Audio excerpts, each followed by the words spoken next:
सिद्धेभ्यः ओम नमः सिद्धेभ्यः ओम नमः सिद्धेभ्यः।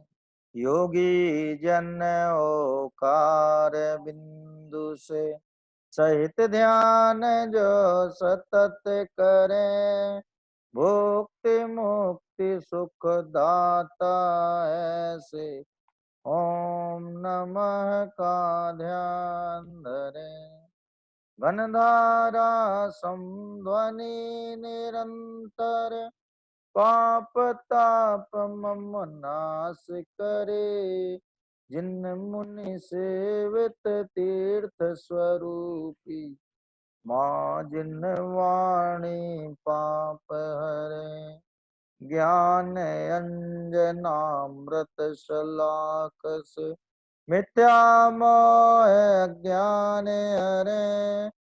उन सिर गुरुवर परंपरा को नमन करूं कल्याण करें। जिन सर्वज्ञ प्रणीत युवागम गणधर गुरु जो गुतित करें।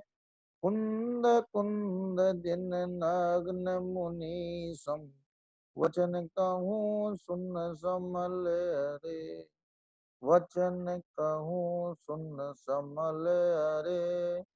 सुन वचनामृत समल हरे।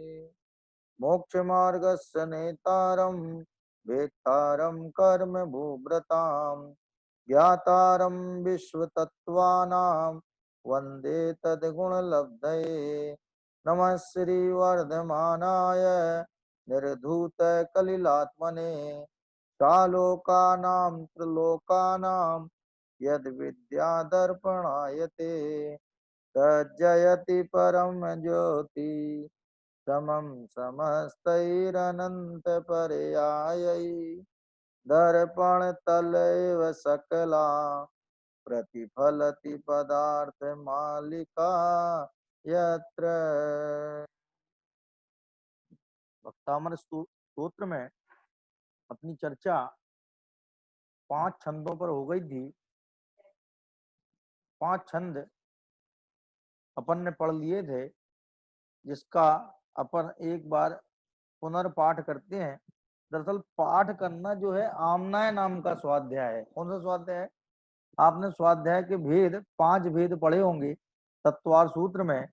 वहां लिखा है कि जो स्वाध्याय है वो 5 प्रकार का होता है। वाचना प्रच्छनानुप्रेक्षा आमनाय धर्मोपदेशा। ये सूत्र जो है इसमें स्वाध्याय के 5 भेद बताए हैं कि सबसे पहले वाचना मन मनोयोग पूर्वक दत्त चित्त होकर के सब तरफ से उपयोग को हटा करके और जंजालों से विकल्पों से अपने को मुक्त करके बहुत ही धैर्य से तन्मयता से किसी वस्तु को किसी विषय वस्तु को वाचना, किसी ग्रंथ को पढ़ना, ये वाचना नाम का स्वाध्याय है। विप्रच्छना कि जब हमने पढ़ लिया और पढ़ने के बाद हमें कोई चीज समझ में नहीं आई तो अत्यंत विनय पूर्वक समझने के भाव से, परीक्षा के भाव से नहीं, शिक्षक की परीक्षा नहीं लेनी है, हमें स्वयं को समझना है, इस भाव से पूछना, इसका नाम प्रच्छना है। वाचना प्रच्छना अनुप्रेक्षा। अनुप्रेक्षा बोलते हैं भावना को कि जो चीज हमने समझ ली, जिस बात का हमने निर्णय कर लिया, जिसका हमें समाधान हो गया, उस समाधान को कालांतर में नहीं भूलना, इसके लिए भावना जरूरी है। मन धारणा ज्ञान के लिए भावना जरूरी है। जब तक उस बात को हम अपने विचारों में नहीं नचाएंगे, उस बात को विचारों में नहीं मचाएंगे, तब तक वह बात हमारी नहीं बनेगी, वो शास्त्र की ही रहेगी। उसे अपनी बनाना है, उसे स्वयं के लिए कल्याणभूत बनाना है, तो इसके लिए जरूरी है कि हम उसकी निरंतर भावना भाएं। इसका नाम है अनुप्रेक्षा नाम का स्वाध्याय। फिर उसके बाद में जो हमने पाठ पढ़ा है उस पाठ का निरंतर पुनर्पाठ करना, मन दोहराना। जैसे कि अपन ने पढ़ लिया, कौन कौन शतक पढ़ लिया, शुद्धात्म शतक पढ़ लिया, फिर से पढ़ो। क्या जैसे रोटी रोज खाते हैं, नहीं खाते हैं तो रोटी बुरी थोड़ी लगती है। कभी बुरी लगती है रोटी? कल तो रोटी खाई थी हमने, आज क्यों खा रहे रोटी, अब कल नहीं खाएंगे रोज रोटी खा रहे हैं कब से खा रहे हैं, जब जब से पैदा हुए हैं। अम्मा जो है सेरेलैक के रूप में रोटी खिलाती थी पहले, क्यों? और किसी ना किसी रूप में रोटी तो, आटा तो जा ही रहा था ना पेट में, बचपन से ही माँ के पेट में थे तब भी जा रहा था। तो बताओ वो कब से खाते चले आ रहे हैं। लेकिन उसमें तो कभी ऐसा विकल्प नहीं आता कि हम रोटी क्यों खाएं, क्यों? और भी कोई चीज खा सकते हैं। लेकिन वो डेली खाते हैं, तब भी कोई उसके प्रति विचिकित्सा या फिर कोई दुर्भाव टाइप का पैदा नहीं होता है। उसी तरह से वो कह रहा है कि अपन को डेली पाठ करना है। जैसे मान लो ये जो भक्तामर स्तोत्र अपन पढ़ रहे हैं, ये डेली नित्य की विषय वस्तु है। माने आज भी कई माताएं बहनें ऐसी होंगी जो बुजुर्ग हैं और उनकी आदत है, शुरू से उन्होंने नियम ले रखा है कि हम सूत्र जी का पाठ करेंगे, भक्तामर जी का पाठ करेंगे, 2 पाठ जरूर करेंगे, उसके बाद ही हम अन्न जल का ग्रहण करेंगे। तो वो मंदिर जाएंगी तो वहां पर जो सूत्र जी का पाठ करती हैं, भक्तामर जी का पाठ करती हैं, माने डेली की विषय वस्तु है ये। और उन्हें पूरा याद भी हो जाता है, लगातार बोलते रहने से वो चीज अपने आप याद हो जाती है। जैसे आपने देखा होगा पूजाएं लोग लगातार करते हैं, लेकिन उन्होंने पूजाएं कभी याद नहीं की, लगातार की पूजाएं, 10 20 50 साल से वो पूजाएं करते चले आ रहे हैं, और वही की वही पूजा केवल रवि किरणों वाली कर रहे हैं। युगल जी साहब ने पता नहीं कब लिखी होगी वो पूजा और वो पूजा चल ही जा रही है, क्यों? कई लोग तो जो युगल जी का विरोध करते हैं, युगल जी के मत को सही नहीं मानते, वे भी उनकी पूजा गा गा के करते हैं। उन्हें पता ही नहीं कि युगल जी साहब की पूजा है। केवल रवि किरणों वाली पूजा बड़ी प्रसिद्ध पूजा है। अब वो पाठ के माध्यम से, निरंतर पाठ करने से क्या हुआ कि वो याद हो गए। तो भक्तामर का निरंतर पाठ करेंगे तो भक्तामर याद हो जाएगा। फिर उसके बाद में आता धर्मोपदेश। धर्मोपदेश नाम का जो स्वाध्याय है वो सबसे लास्ट में है। क्यों सबसे लास्ट में है? कि जब तक हम इन 4 प्रक्रियाओं से नहीं गुजर जाते हैं, तब तक हम जो है उस प्रकार से उसका अध्ययन नहीं कर सकते, वो अच्छी तरह से उसका अध्ययन नहीं कर सकते। इसलिए उन्होंने ये कहा कि भाई साहब पाठ करना बहुत जरूरी है।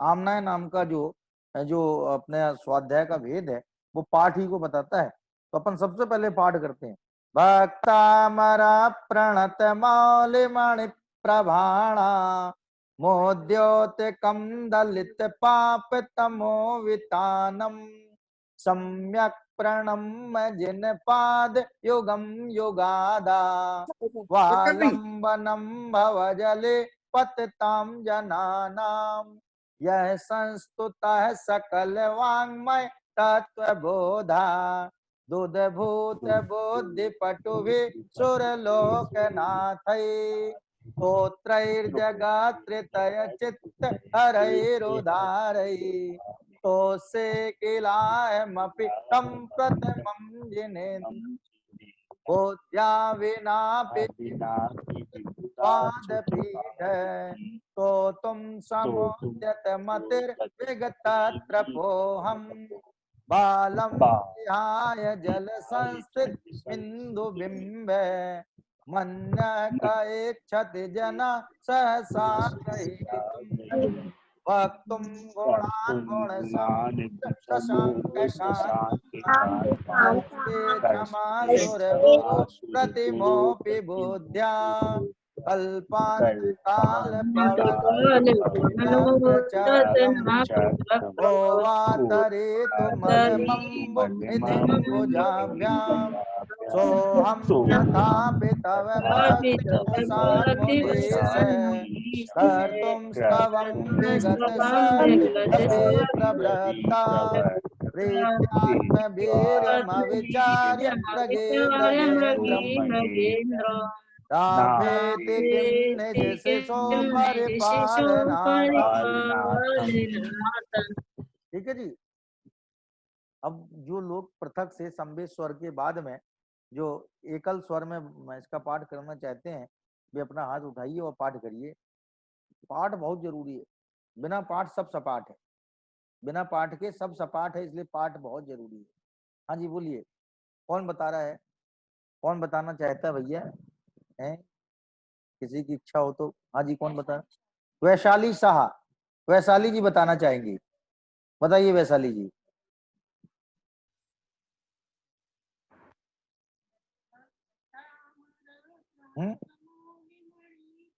जोर से बोलिए, आवाज नहीं आ रही आपकी।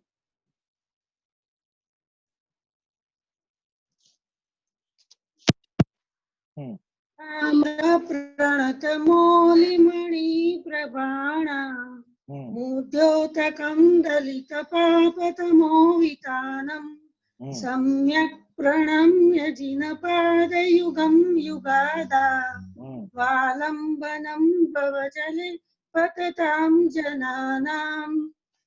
ठीक है। यह संस्तुत सकलवाकमय तत्वबोधा, वाकमय नहीं, वांगमय,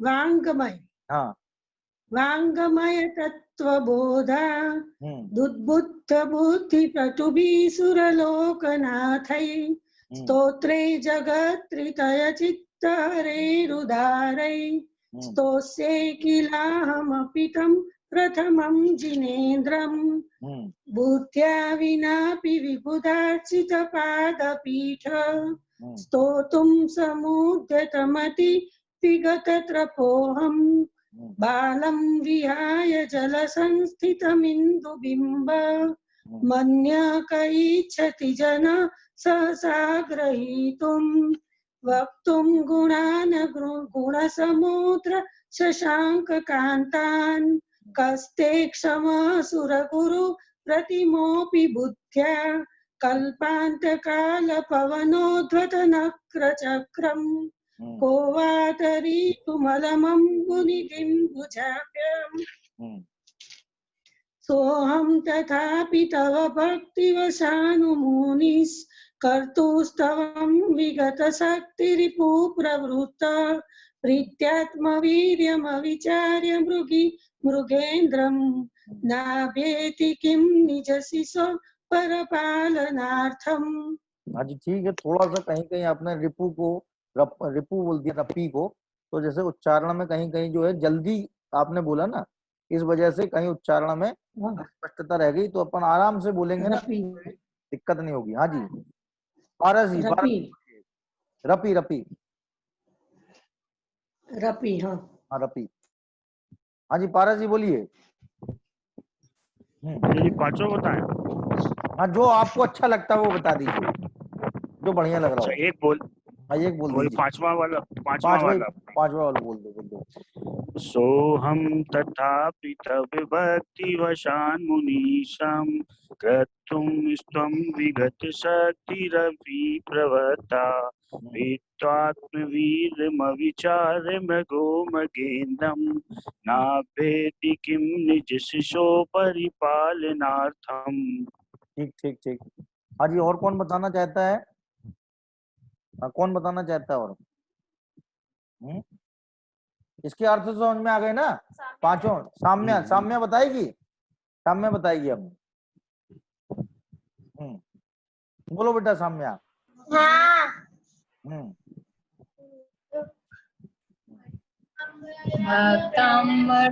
पिणति मौलिमणिप्रभाणा मुद्दोत्यकं दलिते पापितमोवितान् सम्यक् पिनमय जिनिपातियुगं युगादा वालम्बेनं भविजले पतितां जनानाम् यस्यन्तुतय सकले वाङ्मय तत्ते बोधा नाथे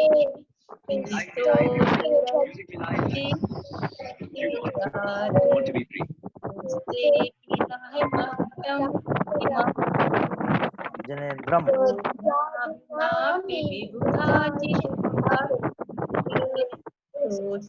समोदत्मतिर्विगत्रतोऽहं बालं विहाय जलसंस्थितमिन्दुबिम्ब मन्यकैच्छति जनः सहसा गिरोतुं वक्तुं गुणान् गुणसमुदितसाङ्गकान्तान् कस्ते समासुर्गुरु प्रतिमोऽपि बोध्या कल्पान्तिकालिपविनोदति न चक्रम् को वातलीतुमलमुनिधिं भुजाभ्याम् सोऽहं तथापि तव भक्तिवशान् मुनीश कर्तुं चित्तवन् विगतशक्तिरपि प्रवत्ता प्रीत्यात्म वीरिम विचारे मृगी मृगेन्द्रम नाभ्येति किम निजशिशो परिपालनार्थम। ठीक है, दोनों ने मिलके बता दिया है ना, बहुत सुंदर। अब एक और कोई सुनाना चाहता है, गैलेक्सी S9, इसमें लिखा हुआ है गैलेक्सी S9, नाम नहीं लिखा हुआ है। हाँ जी, समझ गए होंगे, बताइए। हाँ, जय जैन भैया जी। जय जनन की, हाँ बताइए। भक्तामर प्रणत मौलिमणि प्रभाणा मुद्योत्कं दलित पाप तमो वितानम् सम्यक् प्रणम्य जिनपादयुगं युगादा आलम्बनं भवजले पततां जनानां यः संस्तुतः सकलवाङ्मय तत्त्वबोधा तुदभूत बुद्धिपटुभिः सुरलोकनाथैः स्तोत्रै हरै चित्तहरैरुदारै स्तोषः किलाहमपि तं प्रथमं जिनेन्द्रं बुद्ध्या विनापि विबुधार्जितपादपीठ स्तोतुं समुदतमतिर्विगतत्रपोऽहं बालं विहाय जलसंस्थितमिन्दुबिम्ब मन्यः क इच्छेत् जनः सहसा ग्रहीतुं वक्तुं गुणान् गुणसमुद्र शशाङ्ककान्त कस्ते क्षमः प्रतिमोऽपि कस्ते क्षमा सुर गुरु प्रतिमोऽपि बुद्ध्या कल्पान्तकाल पवनोदतनक्रचक्रं को वा तरीतुमलमम्बुनिधिं भुजाभ्यां सोऽहं तथापि तव भक्तिवशान् मुनीश कर्तुं स्तवं विगतशक्तिरपि प्रवर्त प्रीतात्म्यवीरमविचार मृगी मृगेन्द्रं नाभेति किं निजशिशो परिपालनार्थम् अल्पं श्रुतं श्रुतवतां परि। बस बस बस बस, अभी अपन ने 5 पढ़े ना, इसलिए 5 ही का पाठ कर रहे हैं अपन। अभी अपन ने छठा नहीं पढ़ा है, हमें लगता है इनको पूरा याद है। आपको याद है क्या पूरा ये है? अनम्यूट करो इनको। हाँ बोलिए।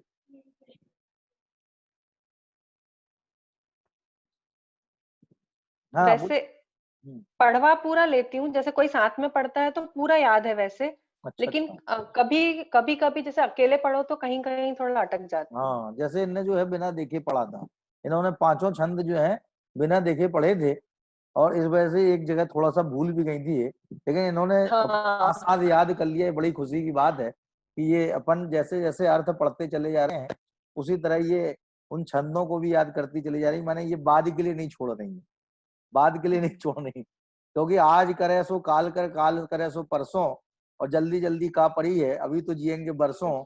इस सिद्धांत को ये बिल्कुल नहीं मानती है। इनका मतलब है काल करे सो आज कर, आज करे सो अब, और पल में परलय होएगी, बहुरी कब्र करेगा कब। इसलिए अपने को अभी याद कर लेना चाहिए।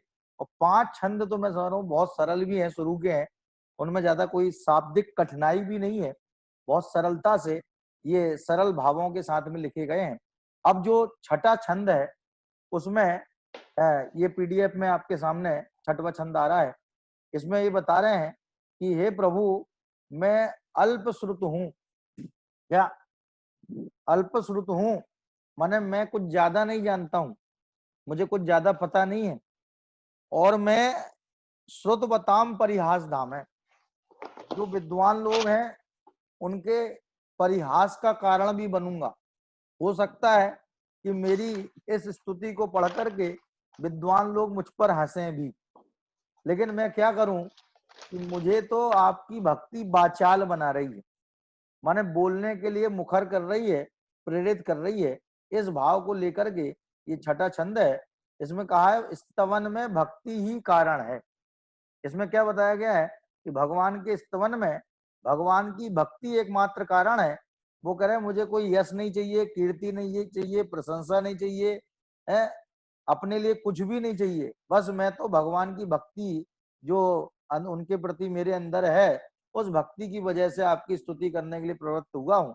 इसी बात को यहाँ पे कहते हैं अल्पश्रुतम श्रुतवताम परिहास धाम त्वद्भक्तिरेव मुखरे कुरुते बलान् माम्। यत्को केला केल मधौ मधुरम विरोति तच्चाम्र चारु कलिका निकरैक हेतु। करे अल्पश्रुतम, क्या मैं अल्प श्रुत वाला हूं, मुझे कुछ ज्यादा नॉलेज नहीं है, मैंने बहुत थोड़ा सा पढ़ रखा है। अल्प श्रुत उसको बोलते हैं जिसने बहुत थोड़ा सा पढ़ रखा हो, सुन रखा हो, उसका नाम है अल्प श्रुतम। और वो कह रहे श्रुत बताम परिहास धाम है। और श्रुत बताम माने विद्वानों के परिहास का धाम हूं। अपनी देखो कितनी लघुता का प्रदर्शन कर रहे हैं, अपन शुरू से देखते चले आ रहे हैं। इतने दिग्गज आचार्य मानतुंग आचार्य, जो कि एक भक्तामर स्तोत्र लिख करके, इनकी एक ही रचना प्राप्त है दरअसल अपन लोगों को, भक्तामर स्तोत्र के नाम से केवल एक ही रचना मानतुंग स्वामी की प्राप्त है। लेकिन एक रचना रच करके भी वे इतने प्रसिद्ध हो गए, तो कितने दिग्गज आचार्य थे, लेकिन वे अपनी लघुता का प्रदर्शन कर रहे हैं। माने वो ये बताना चाहते हैं कि यदि हमारे पास थोड़ी सी यदि विद्वत्ता आ जाती है, थोड़ा सा ज्ञान हो जाता है, तो उसका हमें घमंड नहीं करना चाहिए। क्यों नहीं घमंड करना चाहिए? क्योंकि ये क्षयोपम ज्ञान है, आज है कल नहीं रहेगा। ये टोटली कर्म के क्षयोपम पर डिपेंड है। जैसा कर्म का क्षयोपम होता है वैसा ज्ञान होता है। कर्म का उदय आ जाता है तो बड़े से बड़े बुद्धिमानों की बुद्धि पर भी पत्थर पड़ जाते हैं, और कई बार कर्म का क्षयोपम हो जाता है तो जिससे उम्मीद नहीं करते हैं वो भी जवाब दे जाता है। अरे तो उम्मीद ही नहीं थी ये लड़का जवाब दे देगा इस प्रश्न का, लेकिन उसने तो बहुत फटाफट बिल्कुल सही आंसर दे दिया। तो कहने का आशा ये टोटल क्षयोपम ज्ञान है, इसमें हमारा कुछ भी योगदान नहीं है।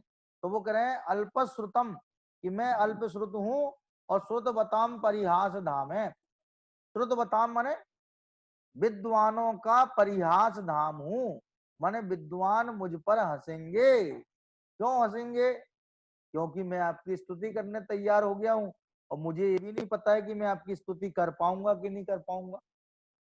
मैं ये भी नहीं समझ पा रहा हूँ कि मैं अच्छी तरह से कर पाऊंगा कि नहीं कर पाऊंगा, लेकिन मैंने तो हाथ बीड़ा उठा लिया है कि मैं आपकी स्तुति करूंगा। तो हो सकता है कि मैं असफल हो जाऊं स्तुति करने में, तो विद्वत जन मुझ पर हंसें, इसलिए मैं उनके परिहास का धाम हूं। माने वो पहले से ही तय कर रहे हैं कि मुझ पर हंसेंगे तो हंसने दो, मैं अल्पश्रुत हूं तो अल्पश्रुत रहने दो क्या, लेकिन मैं तो आपकी स्तुति करूंगा। वो कह रहे हैं अल्पश्रुतम श्रुतवताम परिहास धाम है। मैं अल्पश्रुत हूं, और श्रुतवताम माने विद्वानों के, परिहास माने हास्य का स्थान हूं। धाम माने स्थान, धाम माने घर क्या। और कह रहे त्वद भक्ति रेव, वो रेव नहीं है, वो एव है। भक्ति में रा का बन जाएगा विसर्ग, तो रा तो गायब हो जाएगा, रा का बन गया विसर्ग, और एक ही मात्रा नीचे उतर के आ जाएगी तो एव हो जाएगा। एव माने ही, जैसे अपी माने भी और एव माने ही। तो करे त्वद भक्ति एव, तुम्हारी भक्ति एव माने तुम्हारी भक्ति ही, बलात् माने जबरदस्ती, बलात् माने बलपूर्वक, माम माने मुझको, मुखरी कुरुते माने बाचाल कर रही है। मैं जो आपके सामने बोल रहा हूं आदिनाथ प्रभु, तो मुझे ये लगता है कि आपके प्रति जो मेरे मन में भक्ति है वो जबरदस्ती मुझे बुलवा रही है। मैं प्रभु कहाँ आपके सामने बोल सकता हूँ क्या? जैसे कोई प्रधानमंत्री के सामने जाकर के अपनी सारी बात एक सांस में बोल जाए, एक सांस में अपनी पूरी बात बोल जाए, और बहुत अच्छी तरीके से बोल जाए, और उसको ये उम्मीद अपने से भी नहीं थी कि मैं प्रधानमंत्री के सामने जाकर के अपनी पूरी बात एक सांस में भी रख दूंगा, तो वो खुद अपने पे आश्चर्यचकित हो जाता है क्या। उसे लगता है पता नहीं कौन सी ऐसी शक्ति आ गई थी कि मुझे जबरदस्ती बुलवा दिया उसने। मैं तो क्या बोल पाता, मुझ में तो क्या हिम्मत है कि मैं बोलूं, मुझ में तो क्या साहस है कि मैं बोल लूं, लेकिन पता नहीं कौन सा ऐसा भगवान का चमत्कार है, कौन सी ऐसी भक्ति है भगवान की कि जो मेरे अंदर ऐसी बस गई है, ऐसी रम गई है, जम गई है कि वो मुझे बोलने पे बस विवश कर रही है। मैं समझ रहा हूं कि मैं बोल नहीं पाऊंगा, लेकिन फिर भी वो मुझे मुखरी कुरुते, मुखर बोलना, मुखर करना माने बोलने के लिए प्रेरित करना। मुख से बना है मुखर, मुखरी कुरुते माने बुलवा रही है। कौन बुलवा रही है? त्वद भक्ति एवं, तुम्हारी भक्ति ही। हे भगवान, मैं अल्पश्रुत हूं, माने बहुत कम जानकार हूं, मुझे कुछ आता जाता नहीं है। जैसे वो अंजन चोर ने क्या कहा था, आणम ताणम कछु न जानम, सेठ वचन परमाणम, कि मुझे कुछ आता पता है ही नहीं, बस सेठ ने जो वचन कह दिए वही प्रमाण है। और ऐसा कहकर के उसने रस्सी काट दी और पुण्य का उदय से तो बहुरू उसके आकाशगामी विद्या सिद्ध हो गई। तो कह रहे अल्पश्रुतम, कि मैं तो कुछ नहीं जानता हूं, मैं अल्पश्रुत हूं, बहुत कम जानता हूं। और श्रुतवताम परिहास धाम है, श्रुतवताम माने विद्वानों के परिहास का धाम हूं, विद्वानों के हंसी का स्थान हूं। मुझे लगता है कि मेरे इस प्रयास को देख करके जो विद्वान लोग हैं वो जरूर हंसेंगे। अच्छा, कोई हंसता है क्या?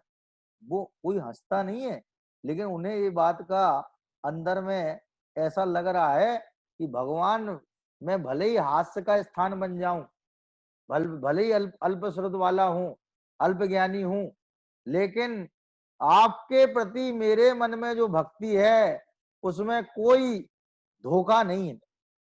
वो बिल्कुल सच्ची भक्ति है, वो बिल्कुल सम्यक भक्ति है। और वो भक्ति मुझे आपकी स्तुति करने के लिए विवश कर रही है, जबरदस्ती विवश कर रही है। बलात् शब्द का प्रयोग किया है, बलात्। दरअसल संस्कृत में क्या होता है, माँ को देख करके ताना हो जाता है, तो वो यदि आप संधि तोड़ोगे तो बन जाएगा बलात्, ता हलंत हो जाएगा, और माम माने मुझको, कि बलात् माम माने जबरदस्ती मुझको, त्वद भक्ति रेव, तुम्हारी भक्ति ही मुखरी कुरुते, वाचाल बना रही है, बोलने को विवश कर रही है। ये तो समझो उन्होंने सिद्धांत की बात कर दी क्या, ये तो उनका मूल ध्येय, मूल कथ्य है, मूल कहने वाली बात है। अब अगली पंक्तियों में वो उसका उदाहरण बता रहे।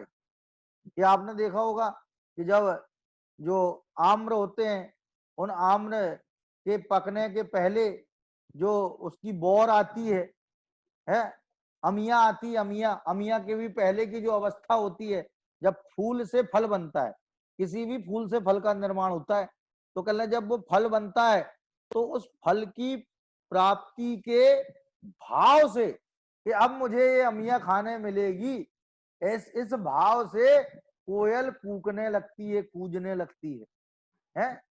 और कोयल अपने मधुर स्वर से मधुर गान करने लगती है। क्या माने, कोयल का स्वर इतना मधुर होता है कि लोगों ने उसकी रिंगटोन बना डाली। क्या डाली? रिंगटोन बना डाली, कोयल की ध्वनि की रिंगटोन। कौवे की ध्वनि की रिंगटोन किसी ने नहीं बनाई हो तो बताओ, किसी ने आज तक कौवे की रिंगटोन नहीं बनाई, लेकिन कोयल की ध्वनि की रिंगटोन बनाई, क्योंकि वो इतनी मधुर होती है। क्या तो कह रहे हैं, यत कोकिला, कि जो कोयल है, कोकिला है माने कोयल, कि जो कोयल है, क्यों सुरीले कंठ वाले को कोकिल कंठी भी बोलते हैं, और कर्कश कंठ वाले को कौआ कंठी भी बोलते हैं, काक कंठी माने कौआ कंठी। तो कह रहे यत कोकिला, जो कोयल है, वो किल माने वास्तव में, मधु माने बसंत ऋतु में, मधु बोलते हैं बसंत ऋतु को, और मधु शब्द सप्तमी का एक वचन है, माने बसंत ऋतु में। इसका मतलब क्या हो गया? बसंत ऋतु में। कह रहे यत माने जो कोयल है, किल माने वास्तव में, मधु माने बसंत ऋतु में, मधुरम बिरावती, कि मधुर आवाज करती है। बिरावती माने आवाज करती है। ये बिल्कुल सरल है, माने इन्होंने ये जो तीसरी लाइन बनाई है, इसमें अन्वयार्थ करने की भी जरूरत नहीं है, उस लाइन में ही अन्वयार्थ छिपा है।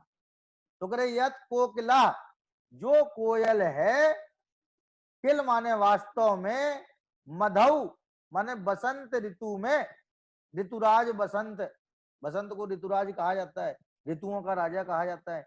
है। हिंदुस्तान में 6 ऋतुएं हैं और 6 ऋतुओं में बसंत ऋतु जो है वो राजा ऋतु कहलाती है। तो कह रहे यत कोकिला किल मधु, कि जो कोयल है वह मधु माने मधु बसंत ऋतु में मधुरम बिरौती, कि बहुत मीठा बोलती है। कोयल जो है मधु ऋतु में माने बसंत ऋतु में जो बहुत मीठा बोलती है, उस मीठा बोलने के पीछे कारण क्या है, क्यों बोलती है इतना मीठा वो? तो कह रहे तच तच। अब क्या है कि ता का चा बन जाता है, यदि बाद में चा हो तो पहले वाला ता चा में तब्दील हो जाता है। संस्कृत में ये संधियां बनती हैं। तो कह रहे तत् चा, चा माने और, उस बात में कारण कौन है कि उसमें आम्र चारु कलिका निकर, आम्र माने आम, चारु माने सुंदर, कलिका माने वो बोर, जो बड़े आम के रूप में तब्दील होने वाली बोर है और छोटी सी है अभी, वो उसको कहते हैं कलिका। और निकर माने समूह, निकर बोलते हैं समूह को। तो कह रहे हैं कि जो कोयल मधु ऋतु में माने बसंत ऋतु में अत्यंत मधुर गान करती है, विरौती माने गान गाती है, गान करती है, उसमें एक हेतु, निकराई हेतु लिखा ना, तो निकर को अलग कर लो और एक को अलग कर लो। तो एक हेतु माने एक कारण क्या है, उसमें एकमात्र कारण क्या है? तो कह रहे हैं तच्चाम्र चारु कलिका निकर, कि आम्र कलिका, आम्र माने आम का की सुंदर कलिकाओं का जो समूह है, आम की सुंदर कलियों का जो समूह है, वो समूह एकमात्र कारण है कि जो कोयल बसंत ऋतु में अत्यंत मधुर गान करती है। तो जैसे वो कलिका निकर एक हेतु है, उसी प्रकार आपके प्रति जो भक्ति मेरे हृदय में है वो एकमात्र हेतु है जो आपके स्तवन करने के लिए मुझे बार बार विवश कर रही है, प्रवृत्त कर रही है। ठीक है, अब इसको फिर से देखते हैं। अल्पश्रुतम, कि हे आदिनाथ प्रभु मैं अल्पश्रुत हूं, मुझे ज्यादा कुछ पता नहीं है, मुझे ज्यादा कुछ ज्ञान क्या। देखो कहीं अपन को बचना हो ना, कहीं फंसना नहीं हो ना, तो उसका एक उपाय ये भी है कि भैया देखो हमें कुछ पता वता नहीं है, हमें इसका कुछ ज्यादा आता जाता नहीं है। तो जब हमने इतना कह दिया कि उससे हमें जब आता जाता नहीं, कुछ पता ही नहीं है, तो हमसे पीछे हमारे मत्थे पड़ेगा ही क्यों, वो हमें पूछेगा ही क्यों। तो आचार्य मानतुंग भी कह रहे हैं कि मैं कुछ ज्यादा जानता नहीं हूं, बस इतना जानता हूं कि भगवान के प्रति मेरे हृदय में अथाह भक्ति है, क्या अपार भक्ति है, और वो भक्ति ही मुझे उनका स्तवन करने के लिए वाचाल कर रही।